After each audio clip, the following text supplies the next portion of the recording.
The sound of children's laughter at 7 in the morning shouldn't fill you with rage.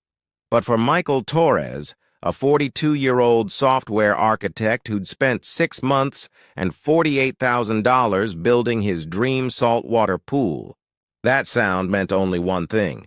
Patricia Henderson and her entitled army were back. He stood at his kitchen window, coffee mug frozen halfway to his lips, watching 8 neighborhood kids cannonball into his pool, while their parents lounged on his deck chairs like they owned the place. Patricia herself sat at his patio table, sipping what looked like mimosas she'd brought in a cooler. This had been happening every weekend for 5 weeks. 5 weeks of finding his property invaded, his privacy destroyed, his polite requests met with condescending smiles. But today was different. Today, Michael had made a phone call that would change everything. Because sometimes the only way to win against someone who refuses to respect boundaries is to remove what they're fighting over entirely. Before we dive into how Michael turned his biggest investment into the ultimate statement, if you love stories where entitled HOA tyrants finally meet their match and property owners fight back with surgical precision, hit that like button and subscribe. Now, let's see exactly how this unfolded. This is a story in 3 parts. The violation that pushed a reasonable man past his breaking point, the confrontation where a paper-pushing tyrant discovered property law works both ways, and the resolution where one man's nuclear option became legendary neighborhood justice. The first part takes you inside Michael's nightmare. Imagine spending half a year's salary creating your private oasis, only to watch the HOA president declare it community property because she felt entitled to it. You'll feel every ignored phone call, every dismissed complaint, every weekend morning ruined by strangers treating your backyard like a public park. You'll understand the exact moment when a law-abiding citizen realizes the system designed to protect him has been weaponized against him, and how that realization transforms desperation into cold calculation. The second part delivers the confrontation everyone dreams about, but few execute. Picture Patricia's face when she arrives for another unauthorized pool party and finds construction crews, permits, and a property owner who'd spent 2 weeks consulting lawyers and building inspectors.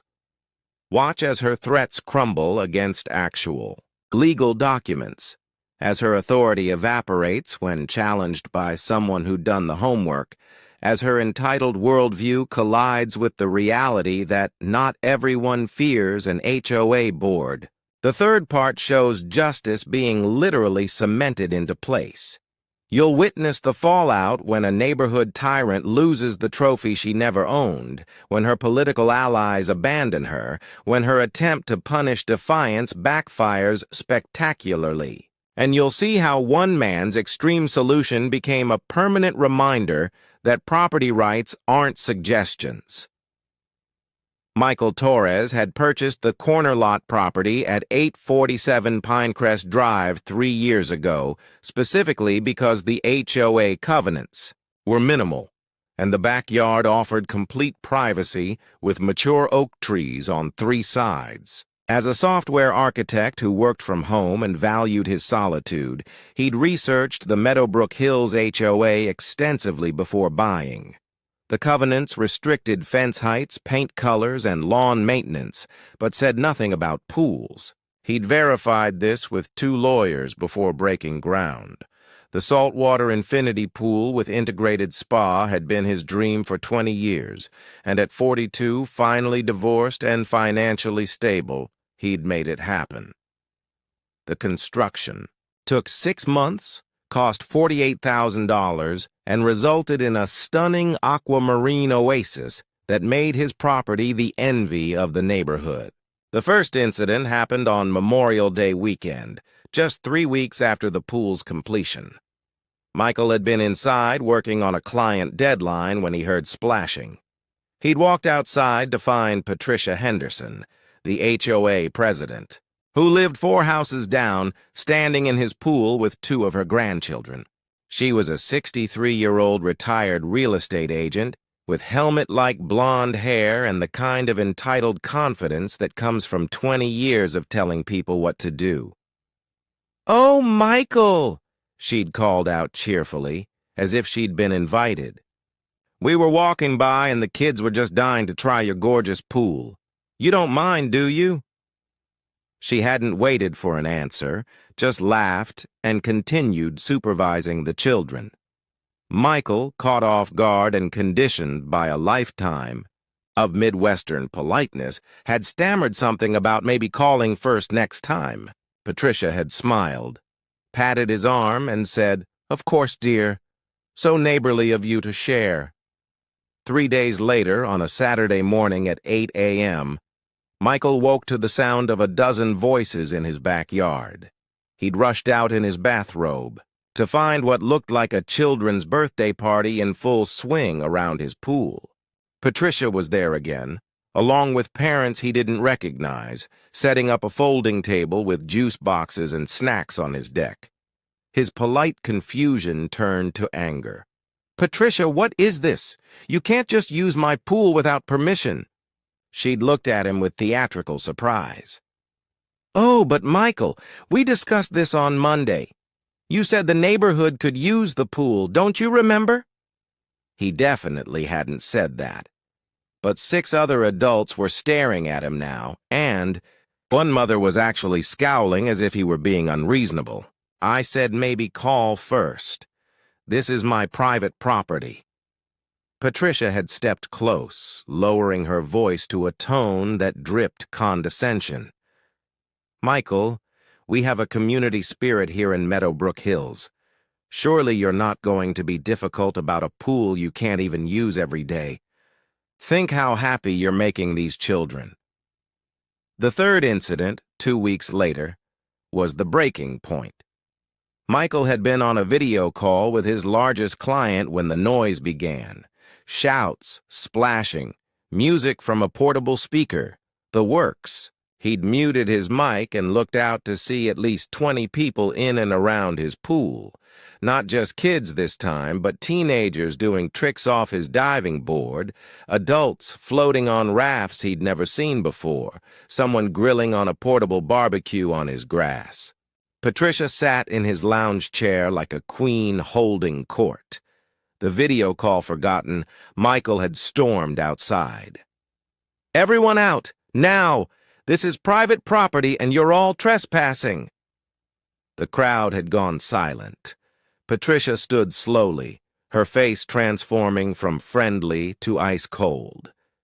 "I'm sorry you feel that way, Michael, but as HOA president, I've determined that amenities of this caliber constitute a neighborhood enhancement that should be shared. It's in the spirit of our community guidelines." He'd pulled out his phone. "I'm calling the police." She'd actually laughed. "Go ahead. Officer Reeves lives 3 streets over. His kids are in that pool right now." Michael had called the police anyway. The officer who responded was indeed Officer Reeves. He'd looked uncomfortable but firm. "Mr. Torres, I understand your frustration, but no damage has been done, and Ms. Henderson says this was a mutual understanding. Unless you want to file formal trespassing charges against your neighbors, including several minors, I'd suggest you work this out through your HOA." The veiled threat was clear. Michael had tried the HOA board itself, submitting a formal complaint. Patricia controlled 4 of the 7 board members.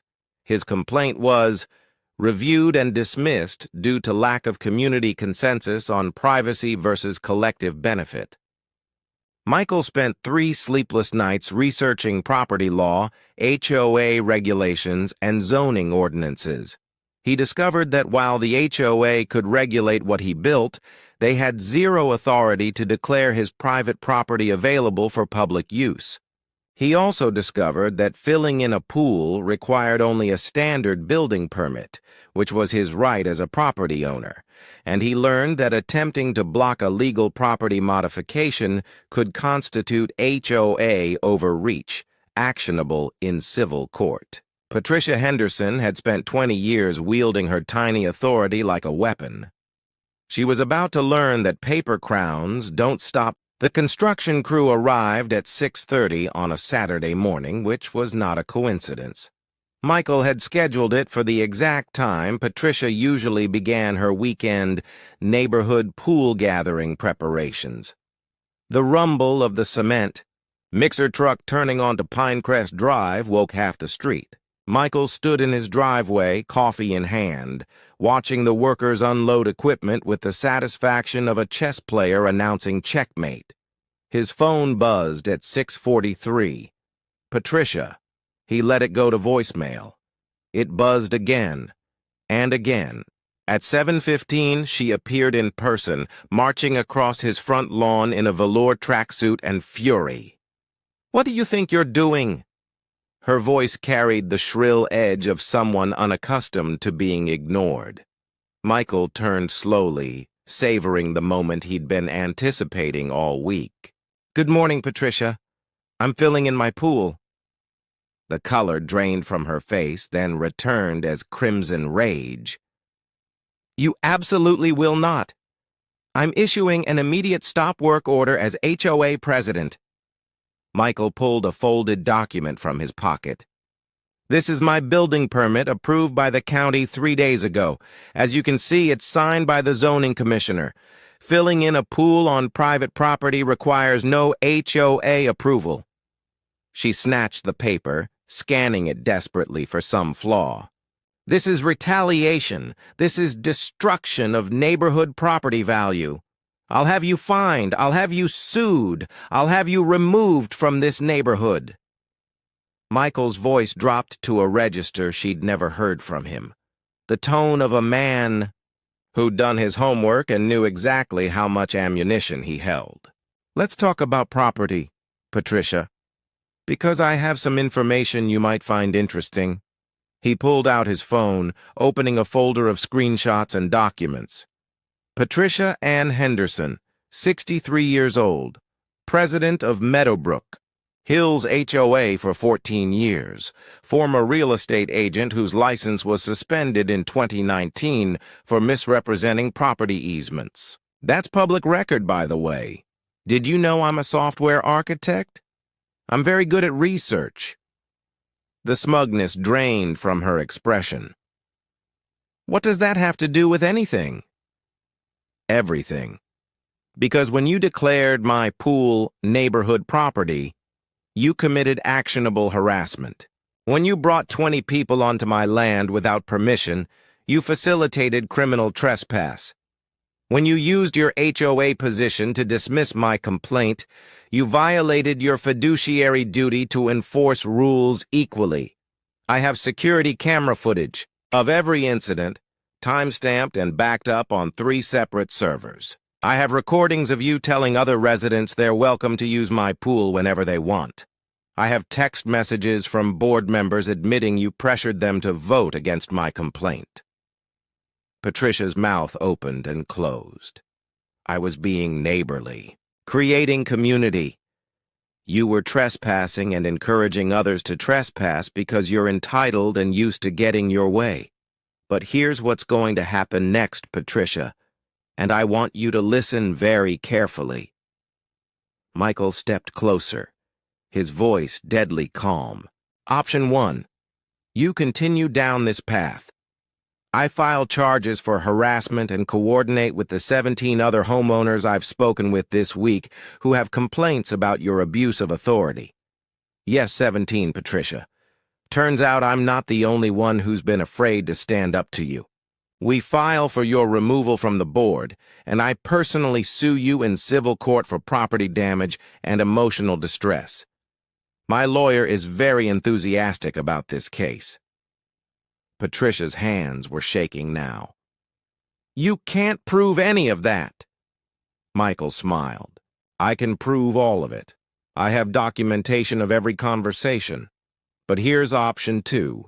You resign from the HOA board effective today. You issue a formal written apology to me and the neighborhood admitting your overreach. You never set foot on my property again, you never speak to me again, and you tell everyone who asks that the pool closure was entirely your fault. Do those things, and I'll consider this matter closed. The silence stretched between them like razor wire. Behind them, the cement truck's engine rumbled, patient and implacable. One of the construction workers called out, "Mr. Torres, we're ready to start pumping whenever you give the word." Patricia's voice came out strangled. "You're really going to destroy a $48,000 pool just to spite me?" Michael's laugh was genuine. "Spite? Patricia, I'm doing this to take away what you think you're entitled to. You can't use my pool if there's no pool to use. And the best part? There's not a single thing you can do to stop me." Patricia tried one more time, her voice desperate. "The board will never let you get away with this. We'll fine you into bankruptcy." Michael pulled out another document. "This is a letter from my attorney to the HOA board, delivered yesterday, outlining every violation of HOA bylaws you've committed in the past 2 years. It also includes a draft lawsuit for selective enforcement and board misconduct. Your board members received copies this morning. Want to guess how many of them are willing to risk personal liability to back you up? I'll give you a hint. The number rhymes with hero." He turned to the construction foreman. "You can start. She's leaving."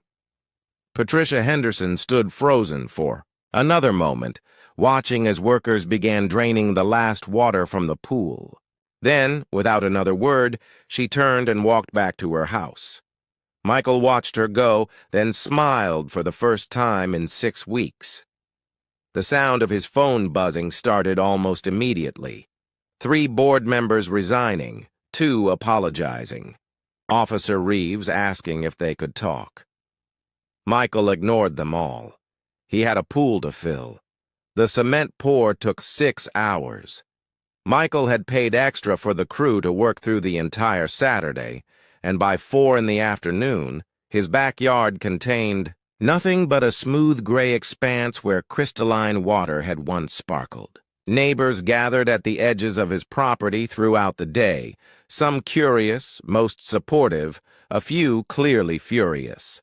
Michael documented everything with his phone, creating a time-lapse video he'd later title, "How to Solve a Karen Problem Permanently."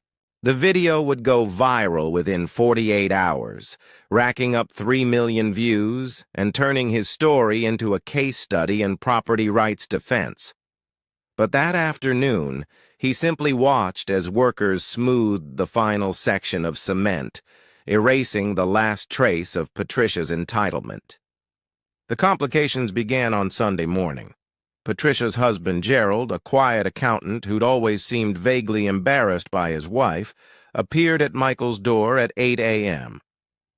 "Mr. Torres, I need to apologize for my wife's behavior. She's had boundary issues for years, and I've been too much of a coward to stand up to her." Gerald explained that Patricia had spent the previous evening raging about lawsuits and revenge, but by midnight, she'd received calls from 4 board members telling her they'd accepted her resignation and would be recommending a forensic audit of HOA finances under her tenure. Apparently, Michael's complaint had opened floodgates. "She's upstairs crying. I think this might actually be the thing that makes her realize she can't control everyone."